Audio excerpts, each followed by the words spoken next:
एक तो सच्चा तेरा नाम,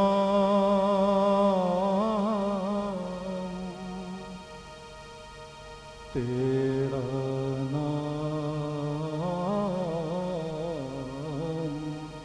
सच्चा। हमारे प्राचीन ऋषि सामवेद के ऋचाओं से परमेश्वर की स्तुति करते हैं। योग योग तव स्तरम वाजे वाजे हवा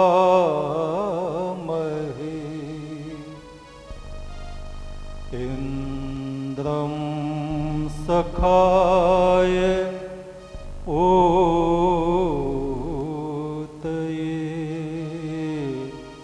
इंद्रम सखाय ओतये।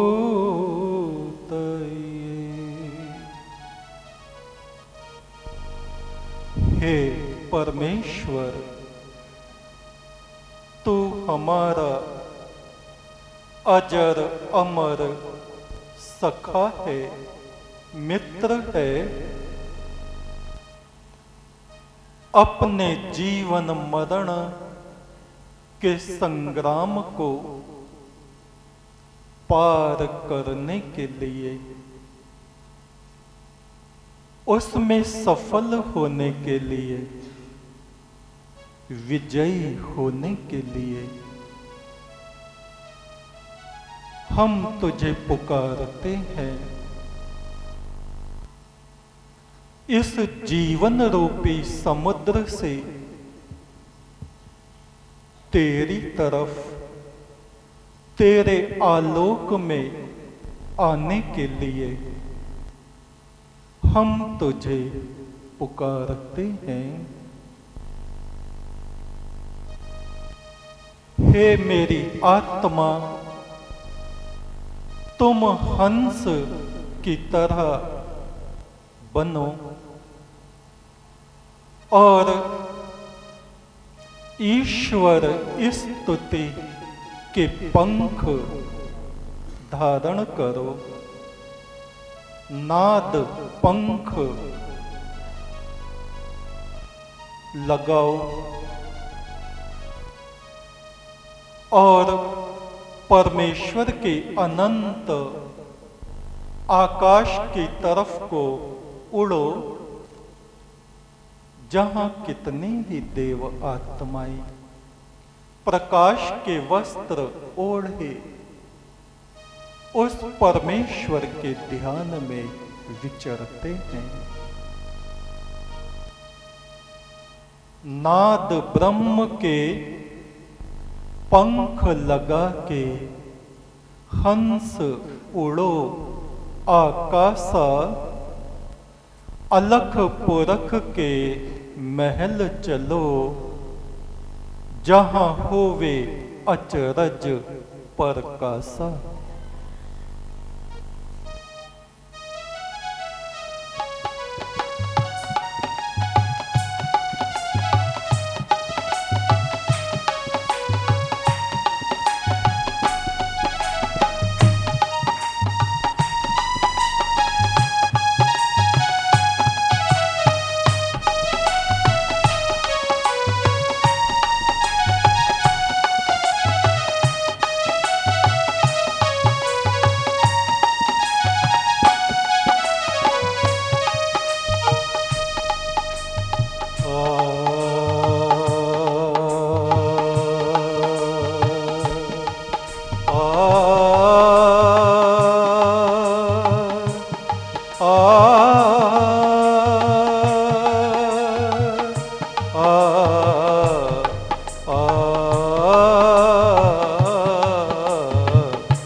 नाद ब्रह्म के पंख लगा के, नाद ब्रह्म के पंख लगा के, हंस उड़ो आकाशा, हंस उड़ो आकाशा। नाद ब्रह्म के पंख लगा के, नाद ब्रह्म के पंख लगा के, हंस उड़ो आकाशा, हंस उड़ो आकाशा। अलख पुरख के महल चलो जहाँ, अलख पुरख के महल चलो जहाँ, होवे अचरज परकासा, होवे अचरज परकासा। अलख पुरख के महल चलो जहाँ, अलख पुरख के महल चलो जहाँ, होवे अचरज परकासा, होवे अचरज परकासा।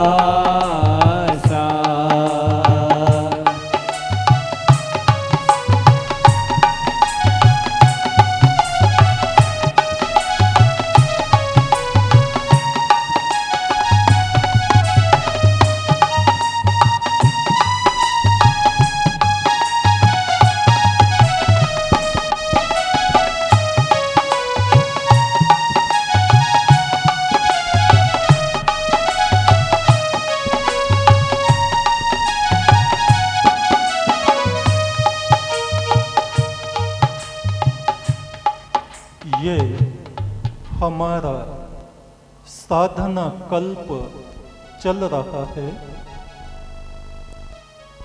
ध्यान के विषय में हमने आपको बताया है। पहला ध्यान प्रार्थना ध्यान। आराधना के समय हम जो प्रार्थना पढ़ते हैं उसके एक एक शब्द को चित्र बनाकर, उसकी तस्वीर बनाकर, उस प्रकाश को, उस शब्द के अर्थ को, एक एक शब्द को हम अपने भीतर उतारते चले जाएं। इस विषय में हम आपको बता चुके हैं। और प्रार्थना के समय ये ध्यान करें कि हम सीधे परमेश्वर के सामने हैं। हमारी प्रार्थना के शब्द उस तक पहुंच रहे हैं, वह हमारी बात को सुन रहा है। दूसरा ध्यान हमने बताया गुरु ध्यान। साधना में सतगुरु का बड़ा महत्व है। गुरु ध्यान के विषय में हमने बताया कि आप कल्पना कीजिए, सामने प्रकाश फैला है, श्वेत सिंहासन है प्रकाश का, उसमें सतगुरु विराजमान हैं, उनका प्रकाश हमारे ऊपर पड़ रहा है। उस प्रकाश से हम पिंगल के किरणों में परिवर्तित हो गए हैं और वे किरणें सतगुरु के चरणों में जाके समा रही हैं। हमारा अस्तित्व गुरु चरणों में समा गया है। ये ध्यान हमको गुरु ध्यान के अंतर्गत करना होता है। ध्यान मूलम गुरुर्मूर्ति। किसी आकार का अगर हमें आसरा लेना है, ध्यान करना है, तो वो है गुरु। ध्यान का मूल है सतगुरु का देह स्वरूप। और पूजा मूलम गुरु पदम, पूजा अगर हमें करनी है तो पूजा का आधार है गुरु के चरण। गुरु चरणों की हम पूजा करें। मंत्र मूलम गुरुर वाक्य, अपने मुख से गुरु जो वचन कहते हैं मंत्र समझ के उसका पालन करें। और मोक्ष मूलम गुरु कृपा, गुरु की कृपा, उनकी प्रसन्नता प्राप्त होने से आत्मा का मोक्ष होता है। इसलिए गुरु कृपा को हम प्राप्त करें। तीसरा ध्यान है नाद ब्रह्म ध्यान। नाद, नाद कहा गया है ध्वनि को।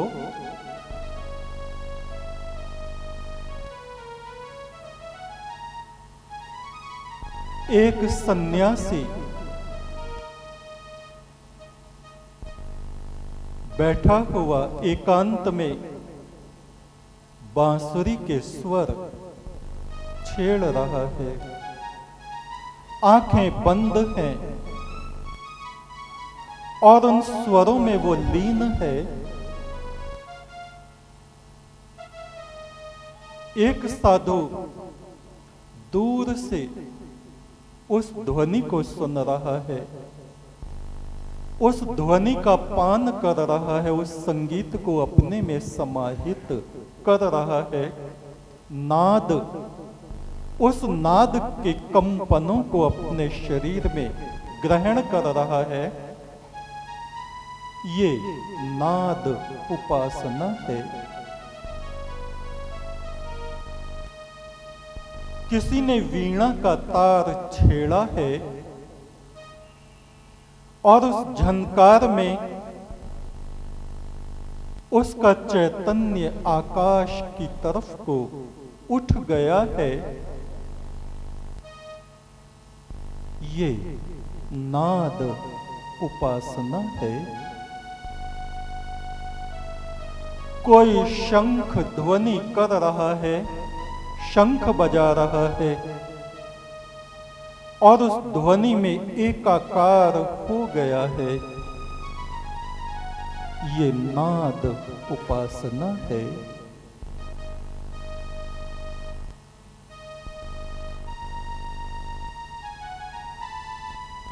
चौदह वर्षों से 36 वर्षों से 114 साल के लिए एक स्थान पर अखंड कीर्तन चल रहा है।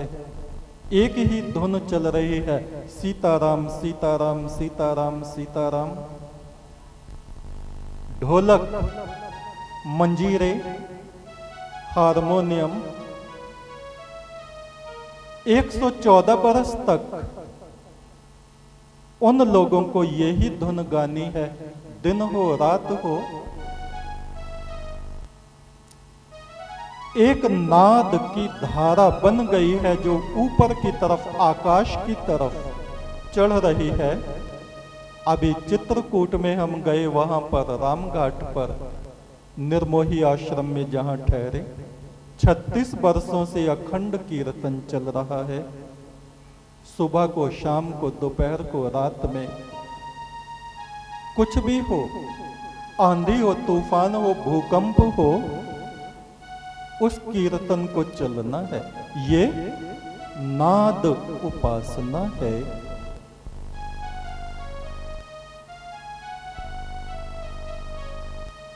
एक भिक्षु एकांत वन से गुजर रहा है। सूखे पत्तों के ऊपर से चल रहा है। पत्तों की चरर मरर उसके कानों में पड़ रही है। उसको सुनते हुए वो ध्यानस्थ है। ये नाद ब्रह्म ध्यान है। एक व्यक्ति गिरते हुए झरने के निकट बैठा है। पानी जो टकराता है चट्टानों से, घाटियों में अगर आप गए हों और नदी के बहते शोर को आपने सुना हो और कुछ देर आंख बंद करके उस उठते हुए घोष को, नाद को सुना हो, तो आप महसूस कर सकते हैं कि उस एकाग्रता में हमारी चेतना ऊर्ध्व होने लगती है, शरीर से हम ऊपर उठने लगते हैं। एक सन्यासी है, दोपहर में बांस के पेड़ों के नीचे लेटा है। बसैली पर कुछ चिड़िया गा रही हैं, चहक रही हैं।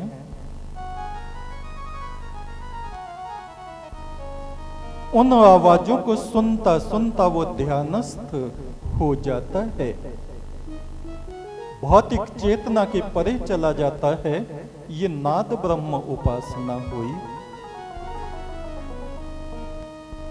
पश्चिम में एक स्टीफन नाम का व्यक्ति हुआ। जंगलों में निकल जाता, चिड़ियों की आवाज सुनता। एक टेप रिकॉर्डर उसके पास था, उसमें आवाजों को टेप करता, रात में आके सुनता। एक दिन क्या सुना, चिड़ियां बोल रही हैं। चिड़ियों के पीछे से एक और आवाज आई,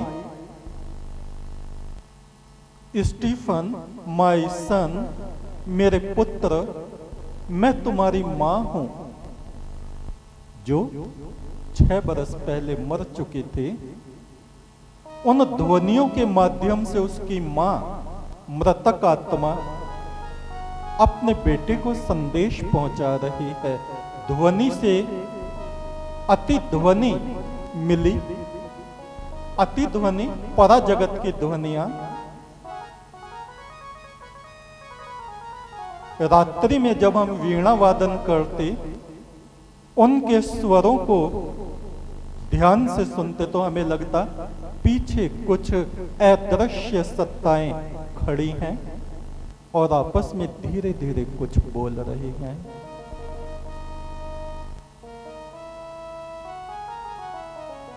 एक व्यक्ति प्रातः काल में तानपुरा लिए राग भैरव के स्वर आलाप कर रहा है और उसमें ध्यान मग्न हो गया है।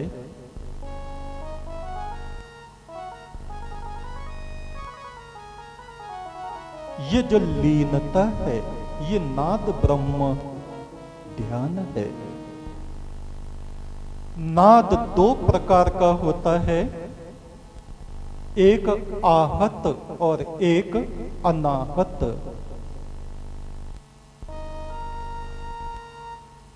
आहत नाद जो हम बोल रहे हैं, जो हम इस तरह से जो आवाज करते हैं, ढोलक पे थाप लगती है, बांसुरी में फूंक मारते हैं, आवाज आती है, हारमोनियम में हवा के द्वारा आवाज आती है, मंजीरे आपस में टकरा के बजाए जाते हैं, घंटे को बजाया जाता है। ये जो क्रिया हो रही है, आहत जिसको चोट के द्वारा बजाया जा रहा है, पानी पत्थरों से टकरा रहा है तो ध्वनि हो रही है, ये आहत नाद है। मंत्र ध्वनि हो रही है, एक तू सच्चा, तेरा नाम सच्चा, उसको हम सुन भी रहे हैं, ये आहत नाद है। और दूसरा है अनाहत, अनहद। जिसको कोई बजा नहीं रहा मगर नाद उत्पन्न हो रहा है। कैसे? आप एक कोई बर्तन लीजिए, खाली गिलास या लोटा, जग, कान के पास को लाइए, घड़ा, उसके अंदर आपको झाएं झाएं झाएं झाएं की आवाज सुनाई देगी। रात्रि में जब आप विश्राम कर रहे होते हैं, कोई भी आवाज दूर तक नहीं होती। मकान की तरफ, छत की तरफ गौर कीजिए, ध्यान ले जाइए, वहां झन झन झन झन ऐसे होता हुआ साई साई की आवाज मालूम पड़ेगी। कोई घर में अकेला हो तो एकदम से उठता है, कहता है अकेले घर में भाएं भाएं लग रही है, सन्नाटा, भाएं भाएं, घबराहट हो रही है। भाएं भाएं क्या है? अनहद ध्वनि। अब अपने शरीर की तरफ ध्यान कीजिए, सीधे बैठ जाइए। ये हम प्रैक्टिकल करा रहे हैं। पालथी मार के बिल्कुल सीधे बैठो, गर्दन सीधी कीजिए,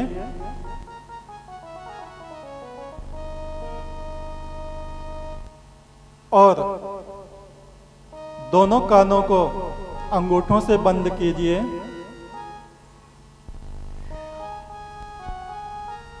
अंदर होते हुए नाद को, झाएं झाएं को आप सुन सकते हो। एक आवाज तो सांस की है, जो सांस आ रहा है जा रहा है वो है, और एक आवाज है इन सांसों के जो पीछे है, साएं साएं साएं, जैसे कोई समुद्र की पटारें हमारी तरफ को बहती आ रही हों। हाथ नीचे कर लीजिए।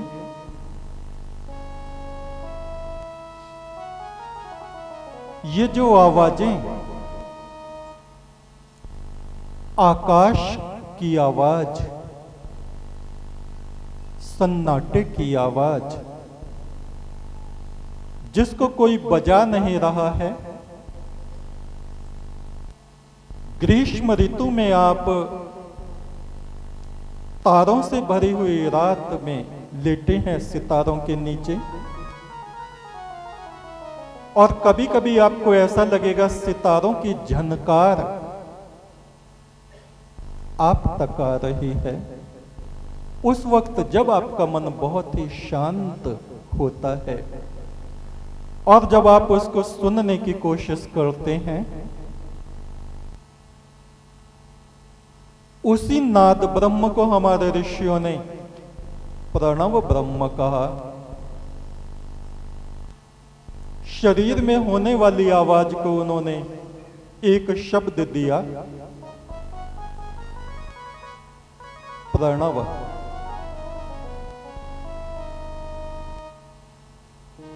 वो भी हम आपको प्रैक्टिकल करा रहे हैं। कमर सीधी करके बैठिए,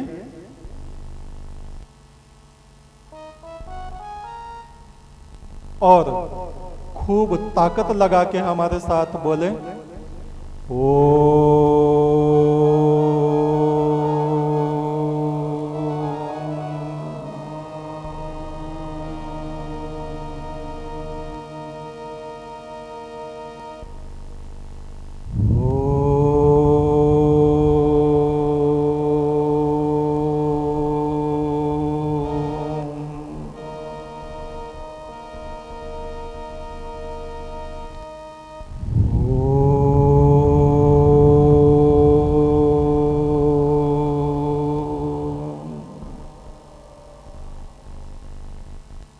ये नाद उपासना है। एक ध्वनि धीरे से निकालते हैं नाभि से, हिरी, हिरी, हिरिंग, क्लींग, श्रींग, ये तंत्र शास्त्र के ध्वनियां हैं जो हमारे शरीर में अलग अलग स्थानों पे होती हैं। हिरी, हिरी और हिरी के साथ जोड़ा ओम, तो ये नाभि से आवाज उठती है और आज्ञा चक्र में जाके टकराती है और इसका कालांतर में अपभ्रंश हुआ हरि ओम। बोलो हरि ओम।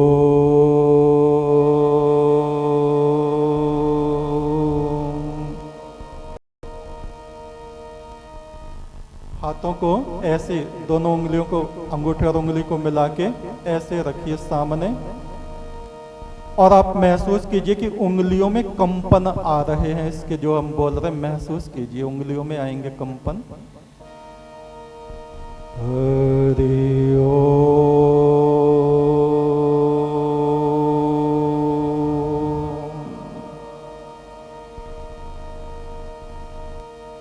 ये वास्तविक शब्द हरि नहीं है, हिरी है। हिरी, हिरि ओम।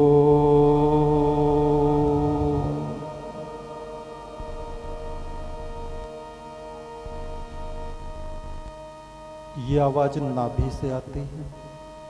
दूसरी हृदय से आती है, श्री, श्री ओम।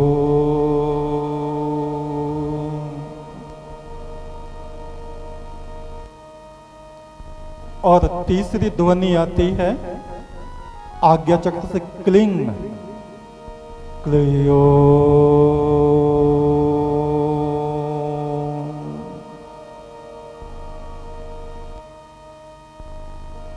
ये साधना पद्धति हमारे प्राचीन ऋषियों में रही। ह्रींग हरिओम के रूप में हमारे समाज में प्रसिद्ध हुआ, हरिओम। और श्रींग, श्री, श्री श्री 108, और हर किसी के नाम के आगे आप श्री लगा देखते हैं। ये शब्द परमात्मा नाद ब्रह्म का प्रतीक बन गए। क्लींग कालातीत, समय से परे, जो हमारी चेतना को ले जाता है।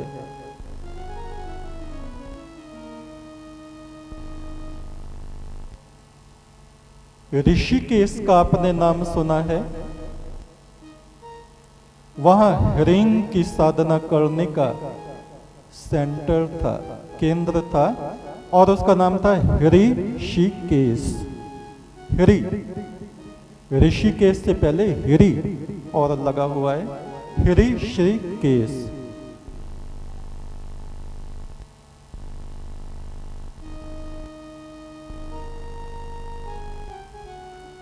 ये सब हम आपको इसलिए बताने जा रहे हैं,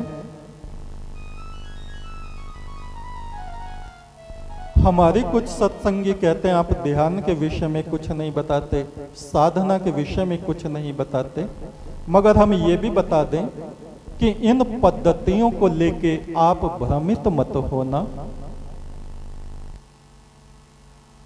एक हफ्ते के लिए ये नाद ब्रह्म ध्यान आपको दिया जा रहा है। क्यों? क्योंकि इन साधनाओं के साथ साथ दूसरे ऐसे संयम नियम की आवश्यकता होती है जो कम से कम ग्रस्त लोग तो नहीं कर सकते। और सन्यासियों में भी 1% योगी उन संयमों को धारण करते हैं, और संयम न धारण करें और क्रियाएं करते रहें तो उनके शरीर में नाना प्रकार के रोग बीमारियां पैदा हो जाती हैं। इसलिए हमने अपनी संगत को सरल तरीका आराधना का बताया है। उस आराधना को ही साधारण तौर से भावनात्मक रूप से आप करें वही आपके लिए सर्वोत्तम है।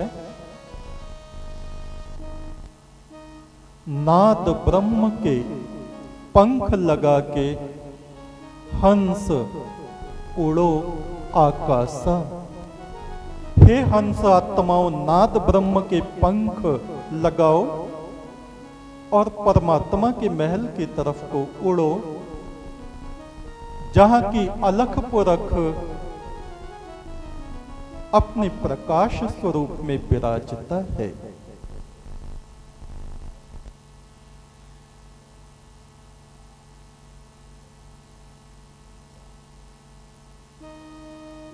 नाद ब्रह्म के पंख लगा के, नाद ब्रह्म के पंख लगा के, हंस उड़ो आकाशा। हंस उड़ो आकाशा। अलख पुरख के महल चलो जहां, अलख पुरख के महल चलो जहां, होवे अचरज परकासा। होवे अचरज परकासा। अलख पुरख के महल चलो जहां, अलख पुरख के महल चलो जहां, होवे अनहद परकासा। होवे अचरज परकासा।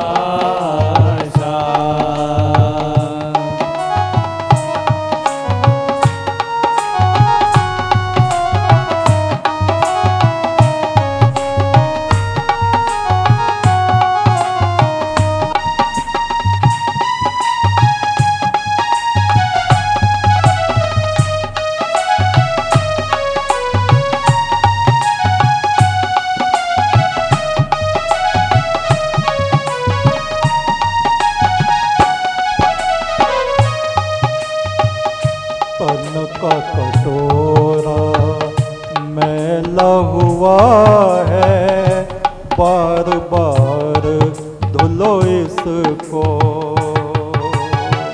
तन का कटोरा मैला हुआ है, बार बार धुलो इसको।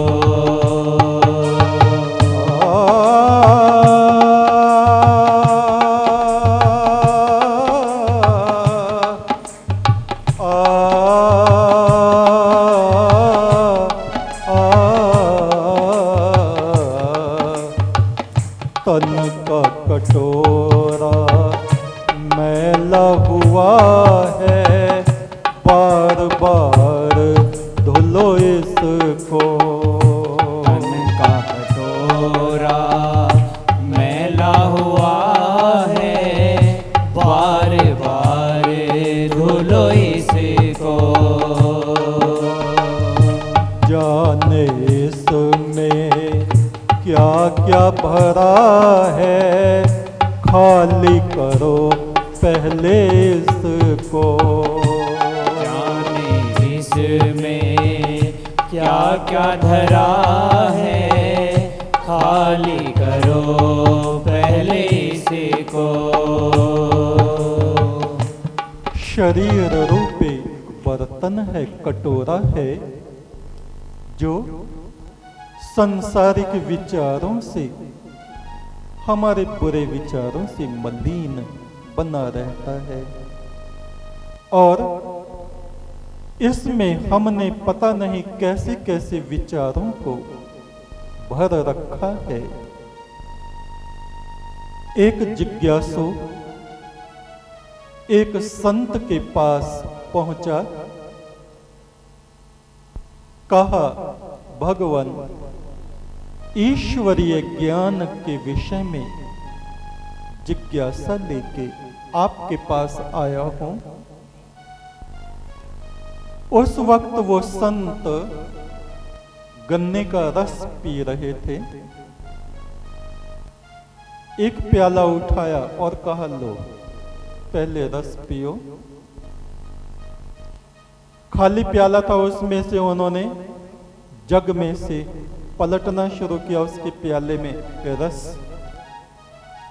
धारा बनी हुई है, प्याला भर गया है, मगर वो बंद नहीं हो रहे हैं, वो फिर भी गिराए जा रहे हैं।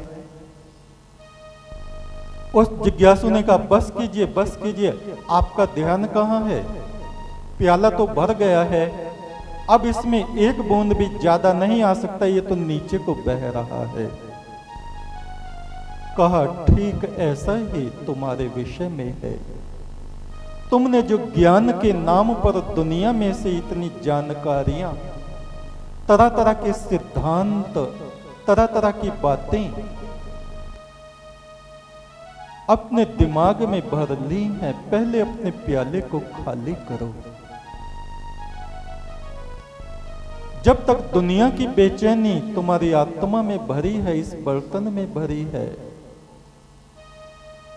तुम ईश्वरीय अमृत को इसमें कैसे भरोगे? एक भी बूंद इसमें आ नहीं सकती। अपनी आत्मा के प्याले को पहले खाली करो। तन का कटोरा मैला हुआ है, बार बार धुलो इसको।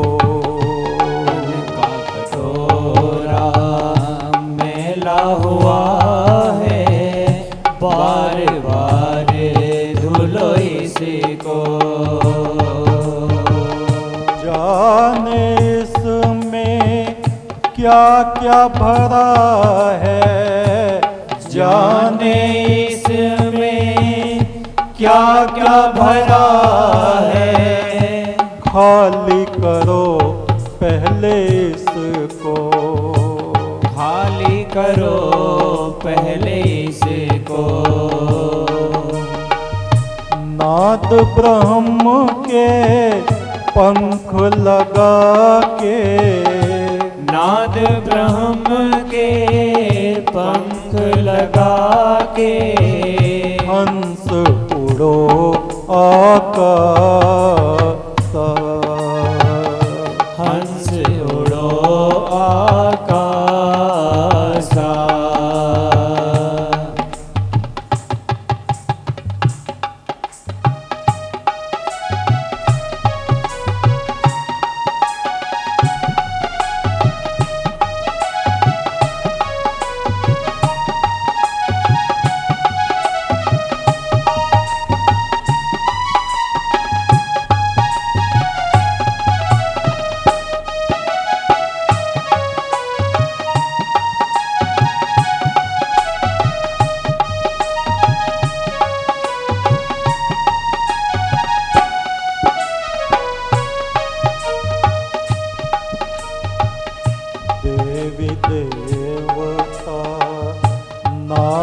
ब्रह्म की युग युग करते उपासना।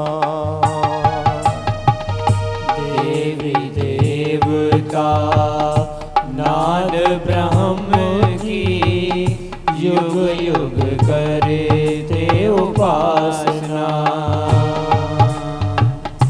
नाद पिंड जब चढ़े अधर में, होवे अगम का चांदना।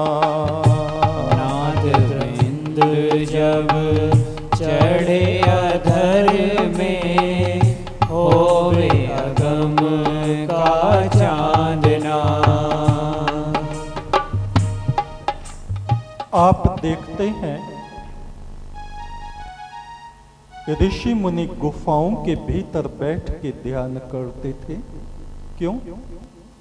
इस तरह से गोलाई में गुफाएं होती हैं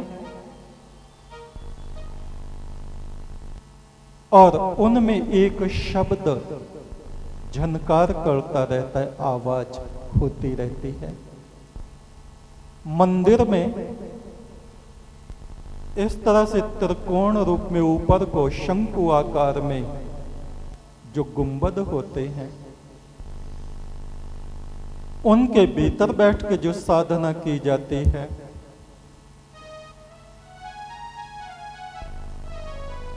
उसका क्या प्रभाव होता है? वायुमंडल में जो पांचों तत्व हैं, उनकी ऊर्जा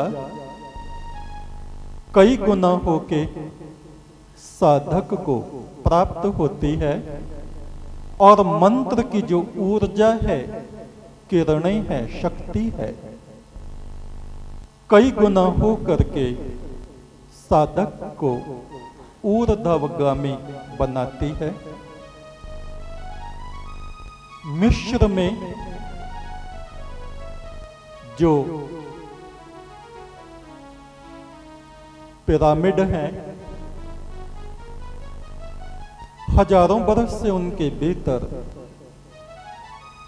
लाशें रखी हैं, मृतक शरीर रखे हैं, और वो सड़े नहीं हैं।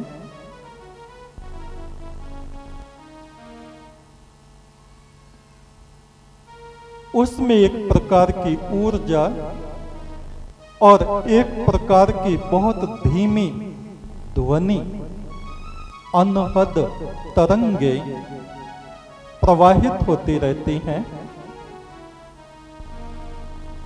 हमारा शरीर एक मीनार की तरह है, और ये जो सिर है ये एक गुंबद की तरह है। इसमें अनहद शब्द गूंजता रहता है।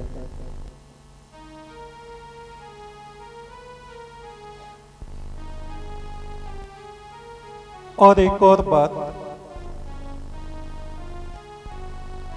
हमारे प्राचीन ऋषि खड़े होके, जल में खड़े होके या वनों में खड़े होके, पेड़ से लग के हाथों को इस तरह ऊपर ले जाते हुए ऐसे, इसका भी वैज्ञानिक कारण है, आधार है। कर लो हाथ ऊपर, प्रैक्टिकल कर लो। ऐसे हाथों को एक जगह मिलाना है। इससे क्या है, जो ब्रह्मांडीय ऊर्जा है,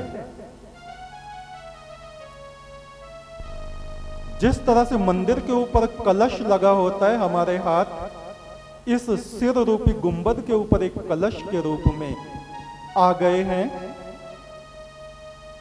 और इस तरह से हम आकाशीय ऊर्जा को, ब्रह्मांडीय ऊर्जा को अधिक मात्रा में, थोड़े समय में अधिक मात्रा में ग्रहण कर रहे हैं। और इस स्थिति में अपने मंत्र को आप उच्चारण करें हमारे साथ। तू पे हमें रुकना है। एक तो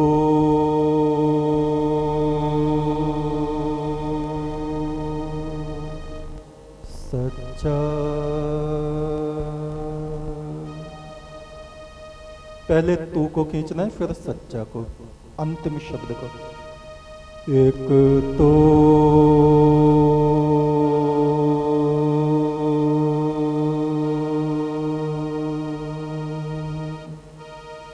सच्चा,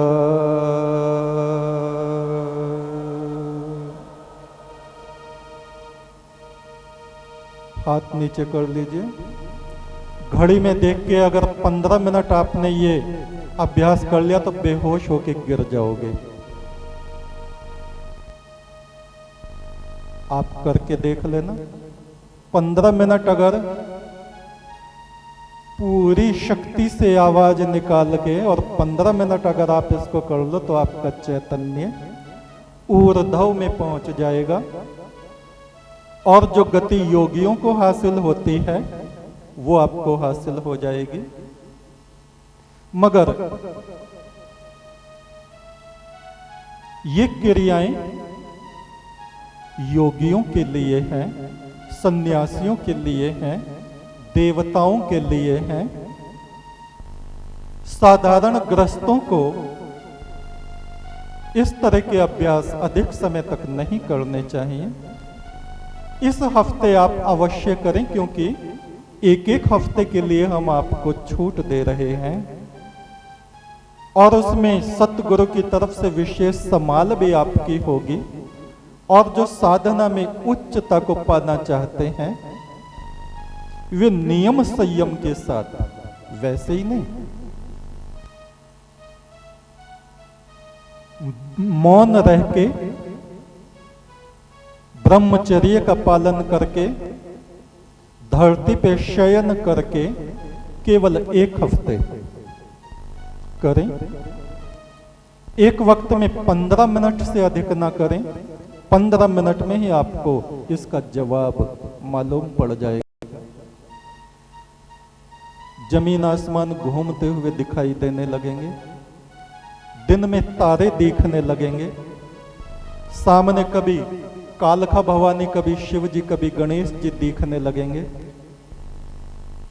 मरे जिंदे आदमी दिखने लगेंगे और पड़ोसी कहने लगेंगे कि इस पे किसी ने कुछ करवा दिया। बोलो, एक तू सच्चा, तेरा नाम सच्चा। घबराना मत। जो साधना में उच्चतर जाना चाहते हैं, ऊपर जाना चाहते हैं, उनको जाना चाहिए। जाना तो सभी चाहते हैं। तो 1 हफ्ते के लिए नाद ब्रह्म ध्यान आपको दिया जा रहा है साधना काल में। केवल साधना काल में करें, उसके अतिरिक्त करना हो तो हमसे इजाजत लेके करें, वैसे ना करें। खतरनाक ध्यान है। घबराना मत, डरना मत।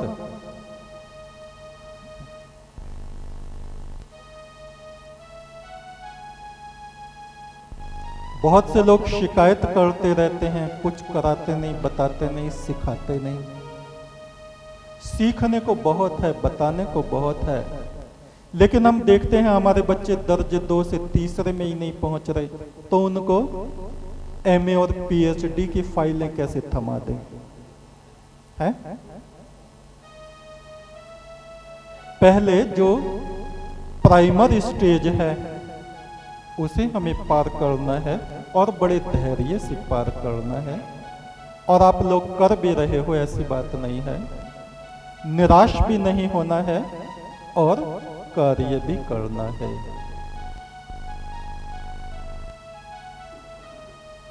नाद ब्रह्म के पंख लगा के, नाद ब्रह्म के पंख लगा के, हंस उड़ो आकाशा,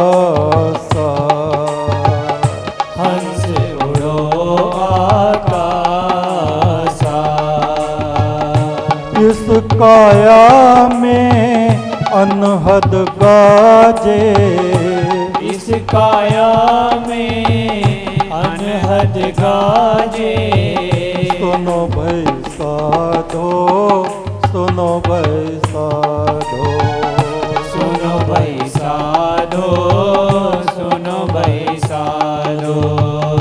अनहद वाणी धुर से आई, अनहद वाणी धुर से आई। सुनो भाई साधो, सुनो भाई साधो, सुनो भाई साधो, सुनो भाई साधो। सुनो भाई साधो, सुनो भाई साधो, सुनो भाई साधो, सुनो भाई साधो।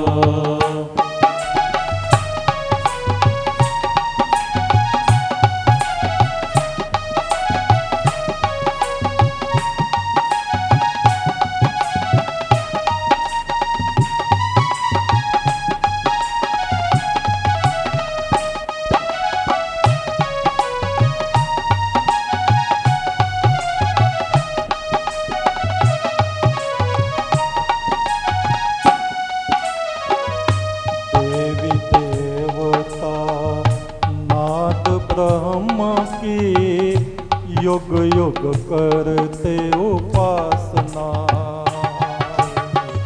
देवी देवता नाद ब्रह्म की युग युग करते उपासना। हरि ओम हरि ओम। हरि ओम बोलो। हरि ओम हरि ओम हरि ओम। हरि ओम हरि ओम। नाद बिंद जब चढ़े अधर में, नाद बिंद जब चढ़े अधर में, होवे अगम का चांदना। होवे अगम का चांदना। साधना करते करते जब हमारा चैतन्य पूरी जान शरीर के खींच के नीचे से, हाथों पैरों से, शरीर से यहाँ आ जाती है, ध्यान के वक्त में प्रकाश हो जाता है और उस प्रकाश में हम भूत भविष्य वर्तमान को देख लेते हैं।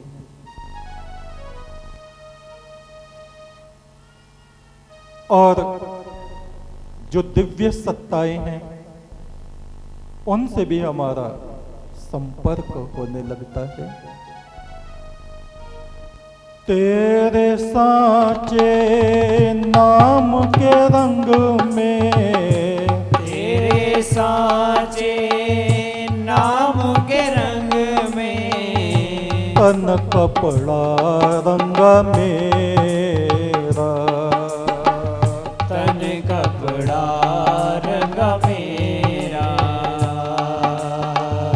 तेरी महिमा गाते देवता, सांचा तखत है तेरा। तेरी महिमा गाते देवता, सांचा तखत है तेरा। नाद ब्रह्म से सब जग उपजा, नाद ब्रह्म से सब जग उपजा। नाद में जाके समावे, नाद में जाके समावे। नादि गुरु का दरस मिले तो, नाद ब्रह्म समावे। नादि गुरु का संग मिले तो, नादि ब्रह्म समावे। एक तो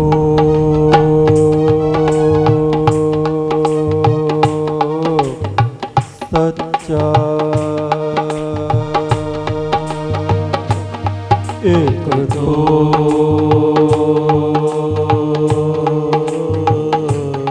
सच्चा।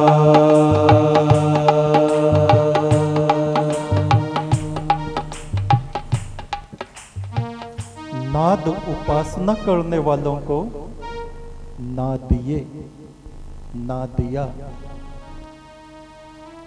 कहा जाता है। जो आप कांवड़ के वक्त में कहते हो ना दिया, आप समझते हो बैल नांदिया, मांगने वाले बैल के ऊपर कपड़ा डाले कौड़ियों वाला मांगते फिरते हैं, उससे मतलब नहीं है नांदिया। ना दिया, नाद। शिव के जो शिष्य हैं वे नादिया हैं, नादिया। नाद ब्रह्म के द्वारा परमात्मा की आराधना करने वाले। मंत्र को इस तरह से उच्चारण करने वाले कि सारा शरीर हमारा कंपायमान हो जाए, फिर कंपायमान हो, फिर हो, और हमारी चेतना अचेतन से होके परम चेतना में पहुंच जाए। पहला दरवाजा मृत्यु है।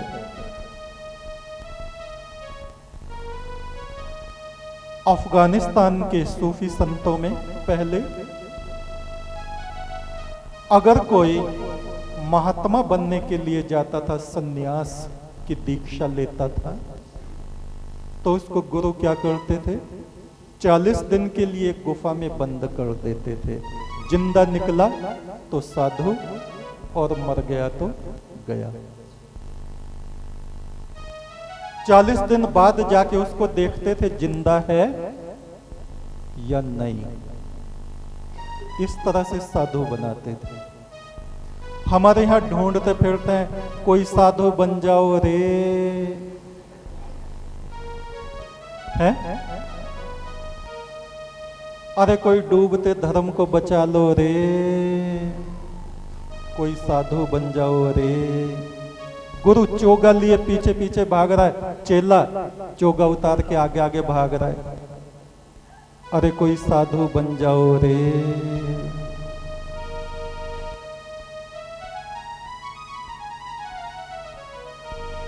कौन बनता है साधु? कौन बनती है सती अनसुईया जैसी, है? जिसने तीनों देवताओं को जरा जरा से बालक बना दिया, वो भी तो इसी मट्टी पानी की बनी हुई थी जिसके हम हैं तुम हो।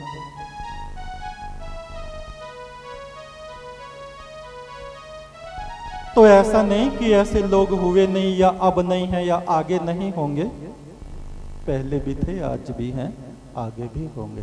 लेकिन साधना अपनी आत्मा को हमें वैसा ही बनाना पड़ता है। एक मछली पानी में रह सकती है, मगर एक आदमी नहीं रह सकता पानी में। पानी के अंदर जब रहने लगे, बिना सांस के जब रहने लगे, तो ये साधना है। बिना खाए पिए जब रहने लगे, बिना परिवार के जब रहने लगे, ये साधना है। एक जन्म में नहीं होता। बिना नींद के जब रहने लगे, बिना शरीर के जब हम विचरण करने लगे, होता है। ये सब होता है, मगर साधना, साधना के प्रति एक समर्पण, डिवोशन, पूरा जीवन चाहिए, कई जीवन चाहिए। और ये जीवन जो हमें मिला है, ये सफल होना चाहिए, इसका सदुपयोग हो, ये हम चाहते हैं। इस काया में अनहद गाजे, इस काया में अनहद गाजे। सुनो भाई साधो, सुनो भाई साधो, सुनो भाई साधो, सुनो भाई साधो। सप्तऋषि करें नाद उपासना, सातों घर उजियारे। सप्तऋषि करें नाद उपासना, सातों घरे उजियारे। नाद ब्रह्म में बैठ के ब्रह्मा, नाद ब्रह्म में बैठ के ब्रह्मा। वेद के मंत्र उचारे, वेद के मंत्र उचारे। सप्तऋषि आंख, कान, नाक, प्राण, मुख, ये 7 सप्तऋषि कहे जाते हैं। और शरीर में जो 7 चक्र हैं, 7 घर हैं, नाद उपासना से किस तरह से उनको प्रकाशमान किया जाता है, अगले हफ्ते हम सप्तऋषि ध्यान, सप्त चक्र ध्यान के विषय में आपको बताएंगे। इस हफ्ते नाद उपासना आपको करनी है। अपने ही मंत्र को एक तू सच्चा तेरा नाम सच्चा, इस मंत्र को नाद पूर्वक ध्वनि पूर्वक आपको बोलना है और उसके रिजल्ट को आपको देखना है कैसा महसूस होता है। फुल संदे वाले बाबा कहते नाद पंख लगे मेरे, फूल संदे वाले बाबा कहते नाद पंख लगे मेरे। हे परमेश्वर जीव पखेरो, हे परमेश्वर जीव पखेरो, उड़ा भवन को तेरे, उड़ा भवन को तेरे। इस काया में अनहद गाजे, इस काया में अनहद गाजे। सुनो भाई साधो, सुनो भाई साधो, सुनो भाई साधो, सुनो भाई साधो। अनहद पानी धुर से आई, अनहद वाणी धुर से आई। सुनो भाई साधो, सुनो भाई साधो।